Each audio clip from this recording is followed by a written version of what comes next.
எல்லாரும் மண்ணு கொட்டை தானே பெண்டுக்கலாம் மண்ணு கொட்டை சூப்பராக போகுதா வாழை மாட்டோட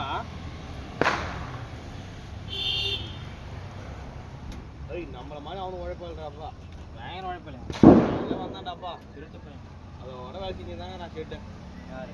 இல்லைப்பா அவன் வாழ்க்கை அவனை மாதிரி நம்மளாம் வரைய மாட்டோம்டா டிவியில் வெல்ட்டு வச்சுனே இருப்பானே இதை விட்டு அது வெல்ட்டு வைப்பான் நம்மளாம் போய் இல்லைப்பா பயங்கரமாக அழிச்சுவான்